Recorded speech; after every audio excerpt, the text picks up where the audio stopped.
C'est en forgeant qu'on devient forgeron. Mesdames et messieurs, bonsoir et bienvenue dans cette édition du journal. Mais d'abord le sommaire. Sur ordre du premier citoyen de la ville de Kikwit, M. Abengiama Kachaka, les éléments de la PNC de la ville de Kikwit ont procédé à la démolition d'une maison en pleine construction dans les ravins de Delavalé ce mercredi 9 octobre. Mardi 8 octobre 2024, la délégation mixte au gouvernement congolais Banque mondiale a effectué une visite d'inspection au site d'intervention du Programme national de développement agricole dans la province du Kwilu. Le secteur Imbongo, Kipuka et Kwenge étaient donc parmi les cibles. Les informations phares de l'Afrique Monde, le fruit de nos confrères de VOA Afrique. Ça sera tout pour les titres, mesdames et messieurs, à présent les détails.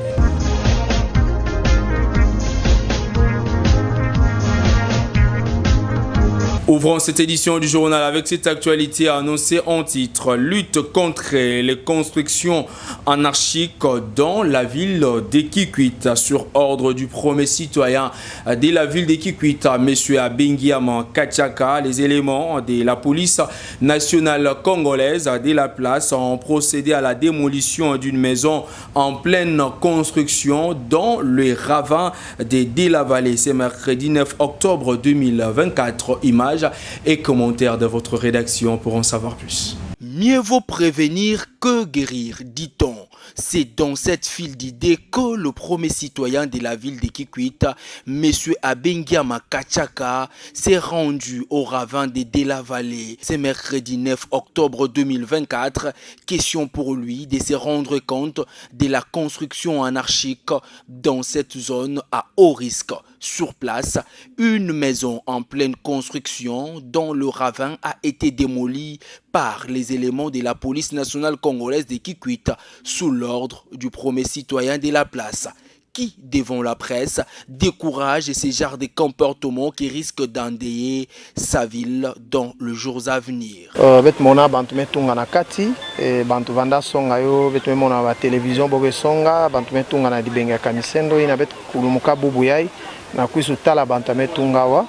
C'est pourquoi bet me katula baina comme ya yo kenzo ke ukanga na kati kena bima pila bet katula kelve bet me bigisa ndinga bobi ku katula yo na nima kabo katula ve beta kuisa na ba elema sa munde betu bukayo bete lomba na baina nyonsa ketunga na leka mabengi nde yokele kigonsa mbasi kana bonso nde yo mekuma grave botatuba nde leta ke kipe betu ve o tata mère tadi la betu tata mère tadi la betu mentango aboge tunga mère ke zabave kaka population eta wande no mère me pesa bantu ntoto kuna mère pika ke zabata makamo sive bege mona bons de bantu na mek tunga église na di bengi na yabete binga ya ponyamo bet kwenda betu bukaka na teti na bona ba relation boge na yo bo metunga diaka me bete songa na bo diaka nde bo katula yo kisika ina ya bet me pesa bo dernier avertissement car bo me katula ve l'état ta kwenda pana tout ce qu'on a construit bota perdre yo parce qu'on va tout détruire.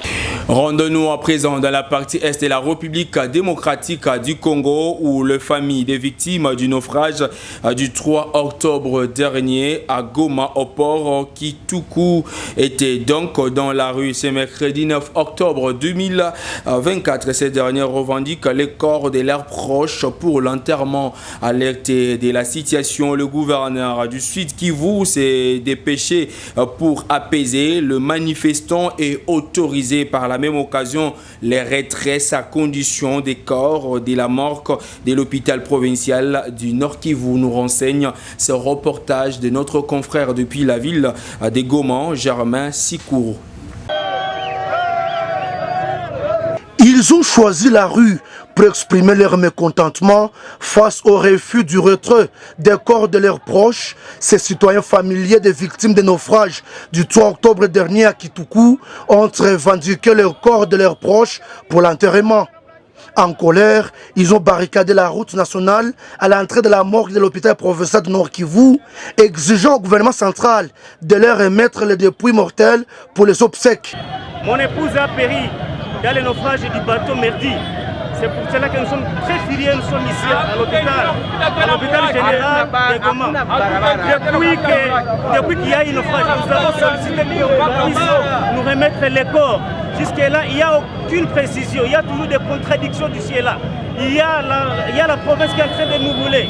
Il y a également au niveau national, Madame le ministre des Affaires sociales, Madame Priska, qui nous a donné le problème d'aujourd'hui, qu'il fallait qu'il y ait enterrement à Minova aujourd'hui. Malheureusement, il n'y a pas eu enterrement. Mais par mégarde, nous avons appris que, et pourquoi on doit continuer à conserver nos corps. Nous réclamons nos corps, que nous allions les enterrer avec dignité. Et nous n'avons plus besoin de leur aide. Nous n'avons plus besoin de leur accompagnement. Le gouverneur du Sud-Kivu, le professeur Jean-Jacques Pourousse Sadiki, alerté, se rendu sur le lieu pour apaiser les familles éprouvées et autoriser aux familles des victimes de retirer les corps pour un enterrement digne et sécurisé, conformément à la coutume de chaque famille, car selon Magoufoul du Sud-Kivu, le gouvernement central a déjà rendu disponible tous les moyens nécessaires quant à ceux qui est ici d'ailleurs, qui doit partir aujourd'hui. En tout cas, tous les moyens ont été libérés, c'est ce que je voulais dire. Et il a été décidé, après un conseil de sécurité d'hier et d'aujourd'hui, qui a été dirigé par le gouverneur du Nord Kivu, moi-même du Sud Kivu, étant donné que la majorité des citoyens sont des citoyens du Sud Kivu, eh bien nous avons conjointement décidé de restituer les corps aux familles qui veulent avoir leur corps pour aller les enterrer dignement. Aujourd'hui, les morts sont passés de 28 à 32, selon le rapport du gouvernement provincial du Nord Kivu. Désespérés de ne plus trouver les corps de leurs proches, certaines familles des victimes se sont décidées de lever les dés, car les disparus sont toujours coincés dans les bateaux sous les eaux du lac Kivu. Je le disais à l'entrée de cette édition du journal, en mission de supervision du programme national de développement agricole dans la province du Kwilu, la délégation mixte gouvernement de la République démocratique du Congo et la Banque mondiale a visité quelques sites d'intervention du PNDA dans les secteurs Imbongo, Kipuka et Kwenge. Nous sommes là dans les territoires de Bulungu, considérés comme territoire pilote de ces méga projets du gouvernement congolais financés par la Banque mondiale. Suivez. Mardi 8 octobre 2024, la délégation mixte gouvernement congolais Banque mondiale a effectué une visite d'inspection au site d'intervention du programme national de développement agricole PNDA dans la province du Kwilu. Question pour cette délégation conduite par Madame Natacha de palper du doigt à la réalité du terrain en dialoguant avec les petits agriculteurs dans leurs champs respectifs, mais aussi voir si réellement le PNDA Kwilu fait le travail comme planifié. Très satisfait de la présence de leurs visiteurs de marque, les habitants du village Kianga dans les secteurs Imbongo ont manifesté leur joie via le pas des danses avec leur carte IDEA en main, accompagnée de la musique kimbanguiste.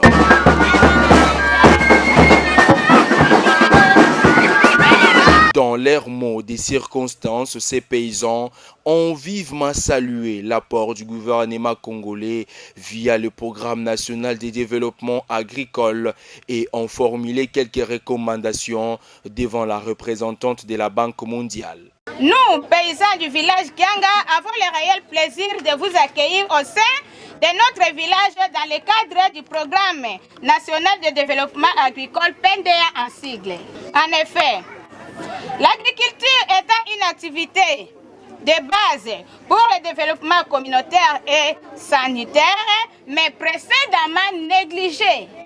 Nous exprimons notre profonde gratitude pour votre considération en nous facilitant l'achat de semences de bonne qualité à travers le PNDA. En outre, sollicitons auprès des programmes PNDA toutes les incitations prônées par la PNDA au profit des petits exploitants agricoles. Nous vous demandons enfin de procéder lors de l'enregistrement des petits exploitants agricoles pendant les déboisements et l'arrivée des semences dans notre bassin de production avant le 15 août pour la saison A de chaque année et pour la saison B avant le 15 février.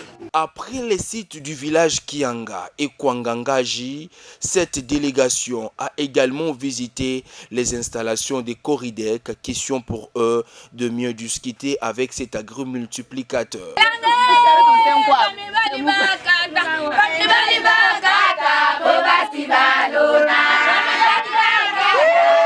Parlons éducation à présent. Dans cette édition du journal, dans une déclaration rendue publique ce mercredi 9 octobre 2024 à l'issue d'une réunion entre le maire de la ville de Kikwit, les autorités de la province éducationnelle Kwilu-D et l'intersyndicale Kwilu-D sur les différentes revendications des enseignants de cette province éducationnelle. Les autorités de l'intersyndicale de la place lèvent ainsi la grève et demandent aux enseignants de regagner le chemin de l'école enfant, d'encadrer les élèves pour en assurer, voulais-je dire, la relève. Suivez.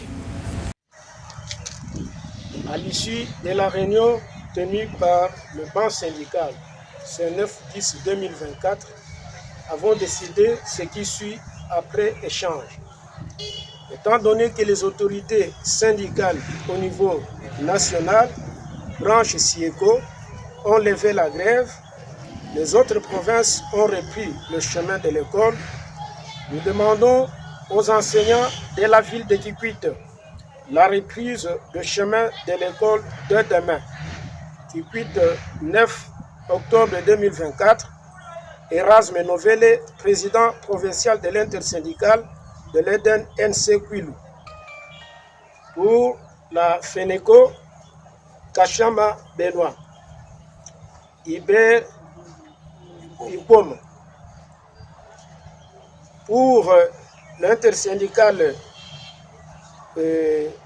Kwilu-D, Jean-Paul Pengui, président. Acclamez-nous. Autre chose dans cette édition du journal, le VPAM de l'Intérieur, Jacquemin Chabani, a présenté à la Chambre haute du Parlement, mardi 8 octobre 2024, le projet de loi du gouvernement portant sur la prorogation de l'état des sièges dans la partie est de la République démocratique du Congo. Le Sénat a jugé cette requête recevable, nous indique ce reportage.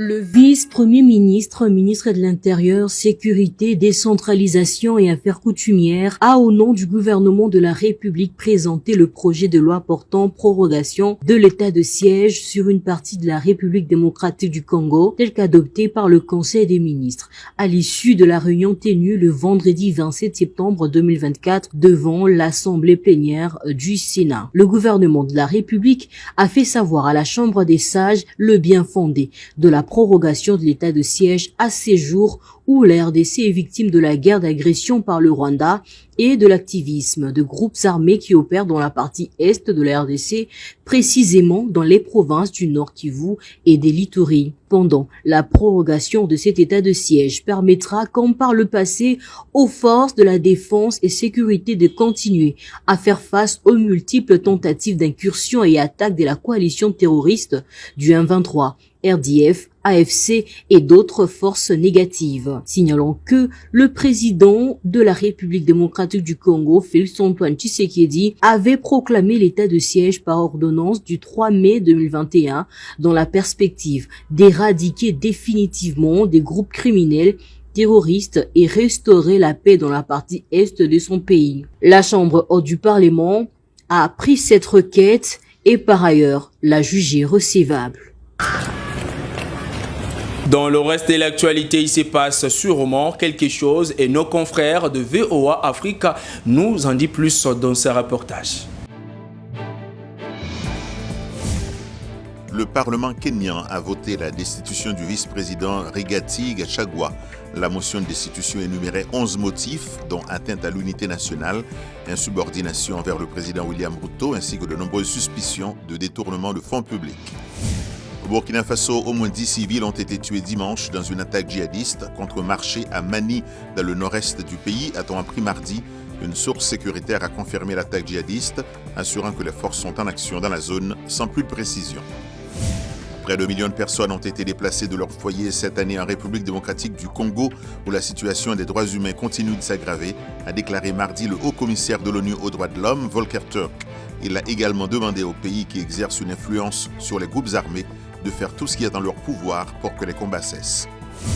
L'acteur Idriss Elba est invité à la 2e édition du sommet du cinéma africain à Accra, la capitale ghanéenne.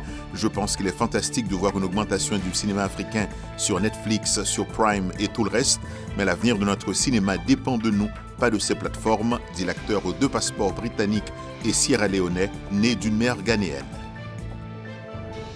Face à présent au rappel de principaux titres. Sur ordre du premier citoyen de la ville de Kikwit, M. Abengia Makachaka, les éléments de la PNC de la ville de Kikwit ont procédé à la démolition d'une maison en pleine construction dans les ravins de la vallée ce mercredi 9 octobre. Mardi 8 octobre 2024, la délégation mixte gouvernement congolais Banque mondiale a effectué une visite d'inspection au site d'intervention du programme national de développement agricole dans la province du Kwilu. Le secteur Imbongo, Kipuka et Kwenge étaient donc parmi les cibles. Les informations phares de l'Afrique Monde, le fruit de nos confrères de VOA Afrique.